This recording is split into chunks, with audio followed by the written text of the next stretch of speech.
The stars looked cold and distant through the bridge windows of the TDF Vengeance as Captain Jake Morrison sipped his morning coffee. The heavy cruiser moved through space like a sleeping giant, its dark hull covered in weapons and armor plating. Jake had been commanding ships for 15 years, and he knew the look of trouble when he saw it. "Captain, we're getting something strange on the long-range scanners," Lieutenant Ben Carter called out from his communication station. His young face looked worried as he adjusted his headset. "It's weak, but it's definitely a distress signal." Jake set down his coffee cup and walked over to Carter's station. The bridge was quiet except for the soft hum of the ship's engines and the beeping of various monitoring systems. Commander Lisa Stone looked up from her tactical display, her dark eyes alert. "What kind of signal?" Jake asked, leaning over Carter's shoulder to look at the readings. "Unknown origin, sir. It's not in any human language, but the computer is trying to translate it through Galactic Standard." Carter pressed a few buttons and static filled the bridge speakers. Through the noise they could hear a weak alien voice. "Please help. Slavers took our young. We are dying. Coordinates attached." The message repeated 3 times before, cutting to static. Jake felt a chill run down his spine. In all his years fighting alien raiders and pirates, he had learned to hate slavers more than any other enemy. The bridge crew looked at him, waiting for orders. "Dr. Amy Foster to the bridge," Jake said into his communicator. Within minutes, the ship's medical officer and xenobiologist arrived. She was a small woman with red hair and sharp green eyes that missed nothing. "What do we have, Captain?" Dr. Foster asked, pulling up the signal data on her tablet. "Distress call from an unknown species. Says something about slavers taking their children." Jake crossed his arms and studied the star charts. The signal was coming from a system 3 hours away at maximum speed.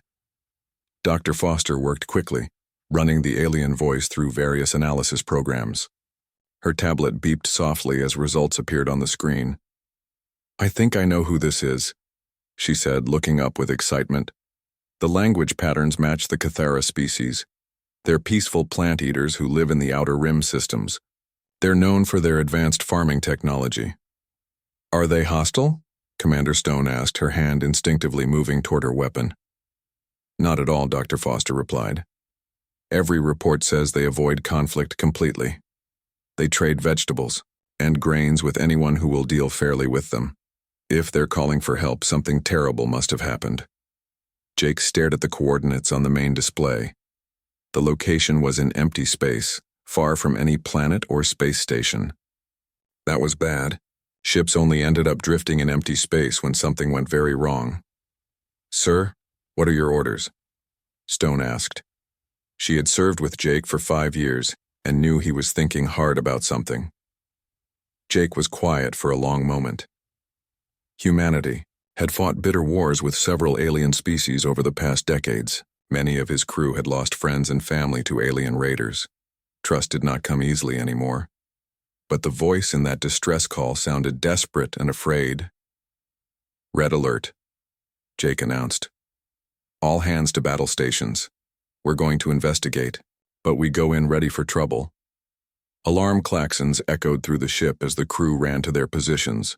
The Vengeance's massive engines roared to life, pushing the ship toward the coordinates at maximum speed. Jake stood on the bridge watching the stars streak past as they entered hyperspace. 3 hours later, they dropped back into normal space near the source of the distress signal. What they found made Jake's stomach turn. A large alien ship drifted, dead in space, its hull torn open by weapons fire. Debris floated around it like a cloud of metal and plastic. "Scanning now," Stone reported from her station. "The ship is badly damaged. I'm reading multiple life signs inside, but they're very weak. Whatever happened here, it happened recently." Jake studied the alien vessel on the main screen. It was nothing like human ships. The design was rounded and organic looking, more like a giant flower than a warship. There were no visible weapons anywhere on the hull. "Captain, I'm picking up engine signatures," Carter announced. 3 ships left this area about 2 hours ago. The computer identifies them as Zhek Empire vessels. Jake's jaw tightened. The Zhek were one of the most brutal species in known space. They raided weaker civilizations for slaves and resources, then disappeared back into their heavily defended territory. If the Zhek had attacked this peaceful farming ship, Jake could guess what had happened to the children. Dr. Foster, prepare a medical team, Jake ordered. Stone, launch fighters to patrol the area. I want to know if anyone else is coming back to finish the job. Sir, are we really going to board an alien ship? Stone asked. This could be a trap. Jake looked at the drifting vessel again. The damage was too real, too extensive to be fake. Those people are dying, Lisa. We can't just leave them. 20 minutes later, Jake led a boarding party through the airlock and into the alien ship. The air was thin and smelled of strange plants and burning metal. Emergency lights flickered weakly in the corridors. The walls were covered with what looked like living vines and flowers, but many were now brown and dying. They found the first survivors in what appeared to be a cargo hold. Jake had seen many horrible sights in his military career, but this was among the worst. Dozens of tall, thin aliens lay scattered across the floor. Their skin was pale green, and they had large, gentle eyes. Many were badly injured from weapons fire. Dr. Foster immediately began treating the wounded while Jake knelt beside an elderly alien who seemed to be their leader. The alien's breathing was shallow, and his large eyes were filled with pain. We thank you, the alien whispered in broken galactic standard. The Zhek, they came without warning, took our younglings, left us to die. How many children did they take? Jake asked gently. 200, maybe more. They said, human, slaves bring good prices now. Looking for your people too. Jake felt anger burning in his chest. The Zhek had not only attacked these peaceful farmers, but they were also hunting humans. He thought of his own daughter back on Earth, safe in school, and imagined her in the hands of alien slavers. Where did they take the children? Jake asked. The alien leader gripped Jake's arm with surprising strength. Zerion Prime. Big mining world. Please, save them. Save all the children. Dr. Foster worked frantically to stabilize the wounded aliens while Jake's Marines searched the rest of the ship. They found more survivors, but many were too badly hurt to move. The Zhek had taken their time destroying the ship, making sure the adults would die slowly. Jake activated his communicator. Vengeance, this is Morrison. Contact Terran High Command immediately. Tell them we have a situation that requires immediate fleet response. As he looked around at the dying aliens, Jake made a silent promise. The Zhek Empire was about to learn why humans were called Deathworlders. Captain Jake Morrison stood in the medical bay of the TDF Vengeance, watching Dr. Amy Foster work on the injured aliens. The Cathera survivors lay on medical beds that had been adjusted for their tall, thin bodies. Their pale green skin looked even more sickly under the bright white lights of the medical bay. Lieutenant Danny Brooks entered the room with his Marines behind him. Their combat armor was stained with alien blood from the rescue operation. Captain, we've finished searching. The Cathera ship, Brooks reported. We found 43 survivors total. Most are in bad shape. Jake nodded grimly. What about evidence of where the children were taken? Sergeant Kate Williams stepped forward. She had been treating wounded aliens alongside Dr. Foster, and her medical uniform was covered in green blood. Sir, we found data storage devices in their ship's computer core. The aliens kept detailed records of their families and cargo manifests. Dr. Foster looked up from her patient. Captain, you need to hear what Elder Veshitar told me before he lost consciousness. The Zhek didn't just attack them randomly. This was planned. Jake felt his stomach tighten. What do you mean? The Zhek have been watching peaceful species throughout this sector for months. They've been mapping trade routes, studying which ships carry families, learning the best times to attack. Dr. Foster's voice was angry. This wasn't piracy. It was organized slave hunting. Elder Veshitar, the injured alien leader, stirred on his medical bed.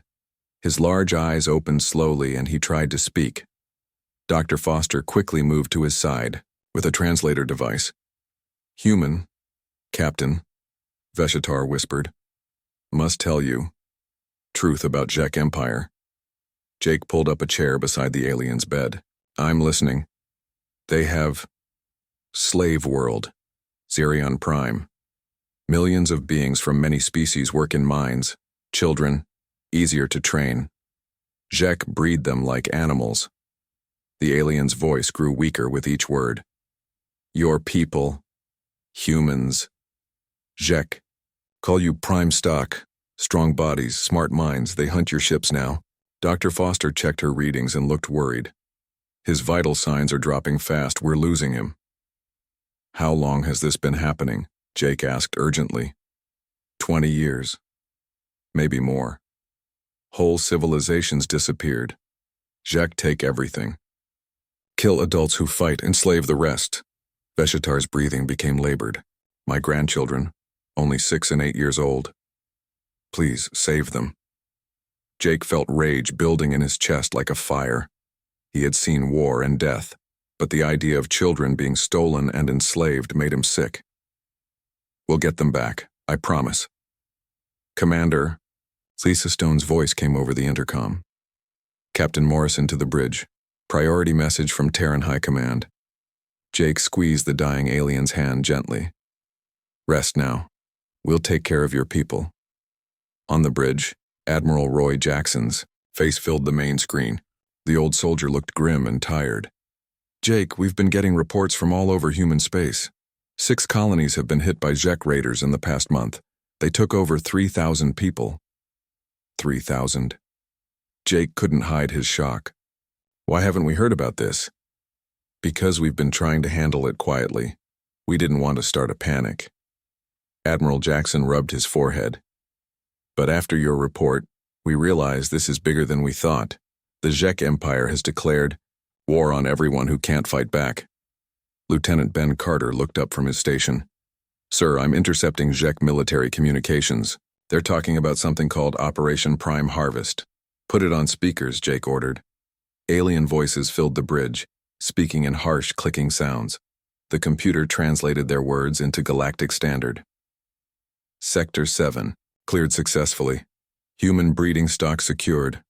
Recommend expanding operations to industrial worlds. The bridge fell silent. Jake could see the horror on his crew's faces. The Zhek weren't just raiders anymore. They were running an industrial slave operation across multiple star systems. Dr. Foster's voice came through the intercom. Captain, Elder Veshitar is asking for you. He says it's urgent. Jake hurried back to the medical bay.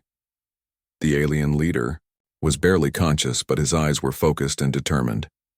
Captain, must show you something. In our ship's database, complete map of Zhek slave routes. Sergeant Williams brought over a data tablet. We downloaded everything from their computers, sir. The Cathera kept records of every ship they ever traded with. They know the locations of dozens of species. Jake studied the data with growing horror. The map showed trade routes connecting hundreds of star systems. Red markers indicated where attacks had happened. Yellow markers showed species that had completely disappeared. Look at this pattern, Dr. Foster said, pointing to the display. The Zhek attack the weakest targets first. They take the children and young adults for slaves. Then they come back later for the survivors. It's systematic genocide, Jake said quietly. They're wiping out entire civilizations. Elder Veshitar gripped Jake's arm. Zarion Prime, heavily defended, orbital platforms, ground bases, but children are in the deep mines. If you attack, they will kill hostages.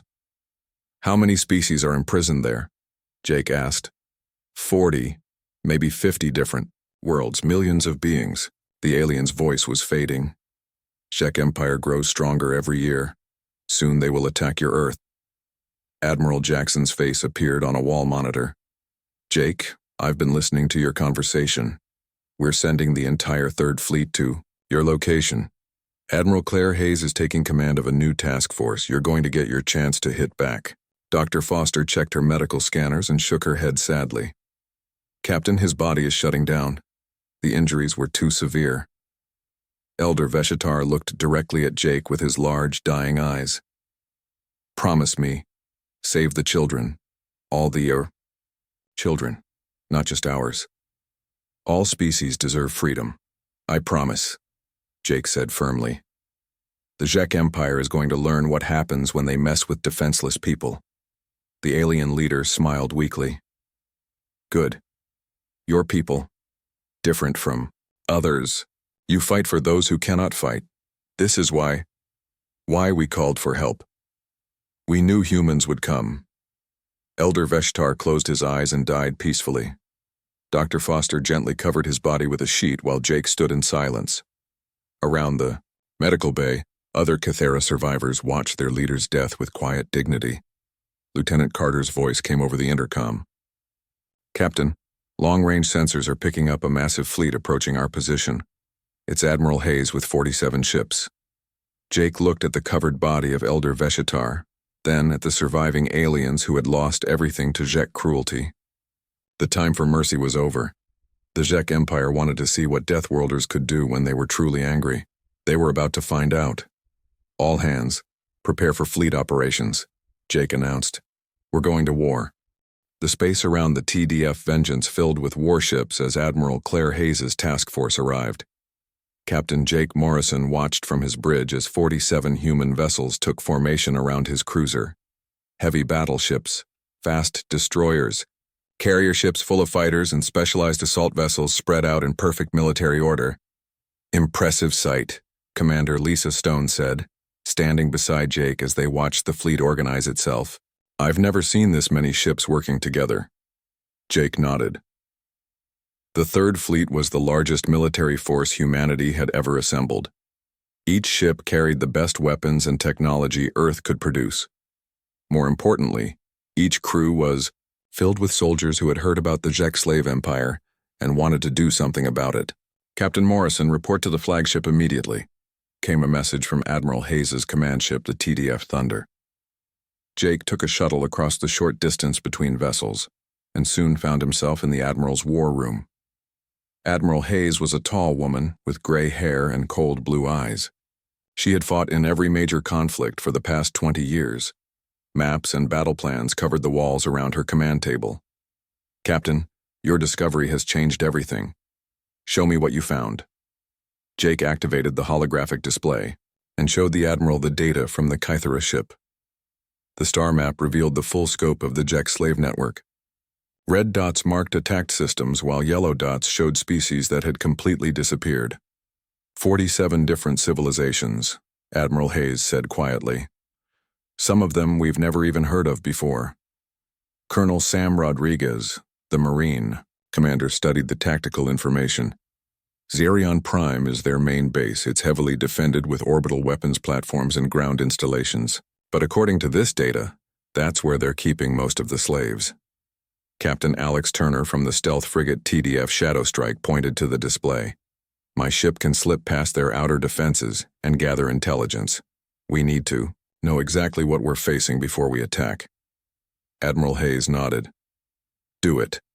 Take 2 other stealth ships with you. I want complete information about their defenses, slave locations, and guard positions. While Turner's ships prepared for their secret mission, Jake returned to the Vengeance to continue interviewing the Kythera survivors. Dr. Amy Foster had managed to save most of the aliens, and they were eager to help plan the rescue mission. Why, mining complex covers half the planet, explained Cathara, a young Kythera female who had escaped during the attack. They keep different species in different areas. Humans are held in the deepest tunnels because the Zhek think you're the most dangerous. Jake felt proud and angry at the same time. Even as prisoners, humans had earned respect for being difficult to control. How many guards are there? Thousands. But most are not real soldiers. The Zhek use weaker species as guards over the slaves. The real military forces stay in the orbital stations. Chief Engineer Mike Sullivan from the Vengeance joined the conversation. Captain, I've been studying their weapons technology. The Zhek use energy weapons that are effective against most species, but human armor can resist them better than expected. Dr. Foster looked up from her medical data. I've been analyzing blood samples from the injured Cathara. The Zhek use drugs to keep slaves weak and obedient. If we can distribute antidotes during the rescue, the prisoners might be able to help themselves. 3 days later, Captain Turner's stealth ships returned with detailed intelligence about Xerion Prime. The news was both good and bad. Turner's team had managed to get close enough to scan the entire planet without being detected. The orbital defenses are strong but outdated, Turner reported to Admiral Hayes and the other commanders. They have 20 weapons platforms, but they're designed to fight ships from 50 years ago. Our new shields and weapons should handle them easily. What about the ground installations? Colonel Rodriguez asked.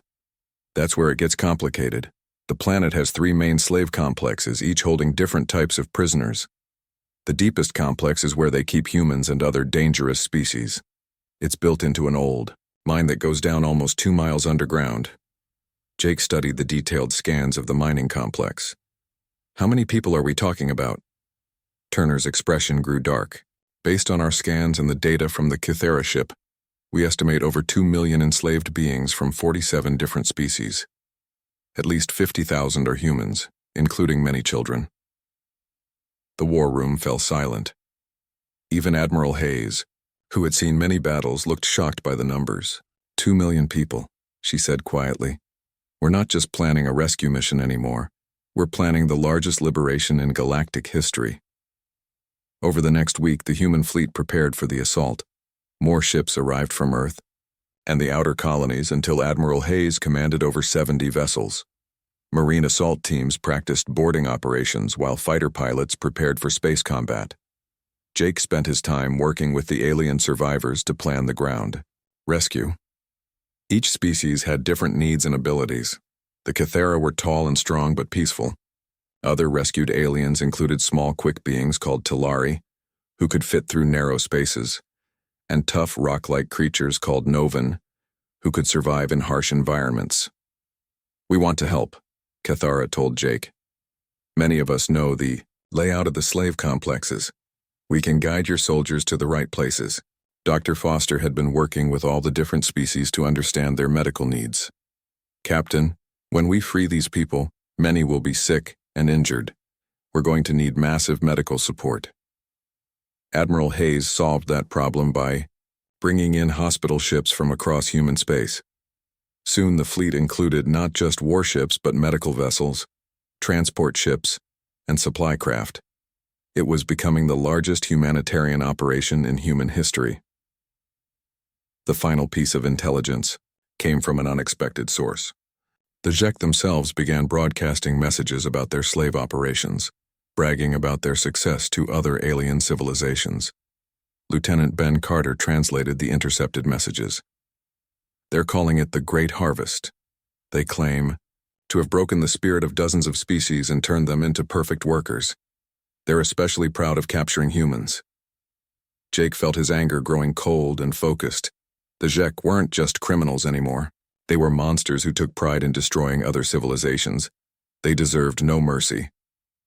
There's something else, Carter continued. The broadcasts mention that they're planning to expand operations.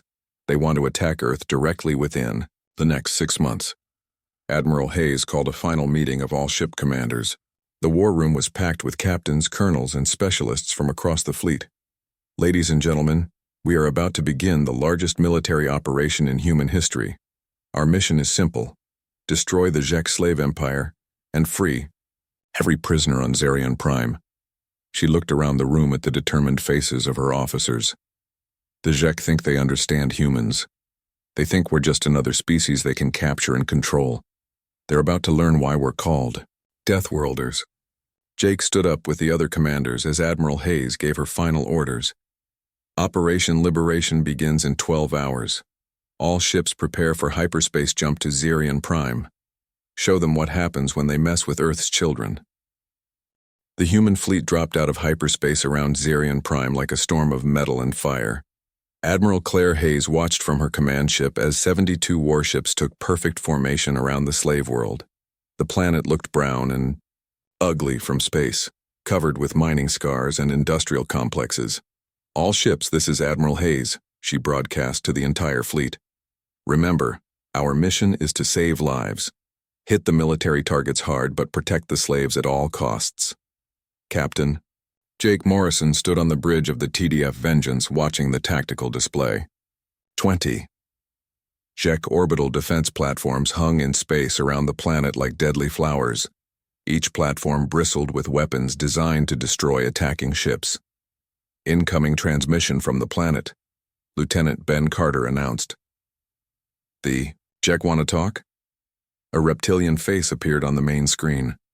The Jek commander had yellow eyes and sharp teeth. His voice was cold and arrogant. Human vessels, you are trespassing in Jek Empire space. Leave immediately or face destruction. Admiral. Hayes activated her communication system. This is Admiral Hayes of the Terran Defense Fleet. We demand the immediate release of all slaves on Zarian Prime. You have 10 minutes to comply. The Jek commander laughed. Foolish humans. We have millions of slaves here, including 50,000. Of your own species. Attack us and we will kill them all. You're going to kill them anyway, Admiral Hayes replied calmly. The difference is now you don't get to enjoy it. The Jek commander snarled and cut the transmission. Immediately, the orbital defense platforms began firing energy beams at the human fleet. The space around Zarion Prime lit up with weapons, fire and explosions.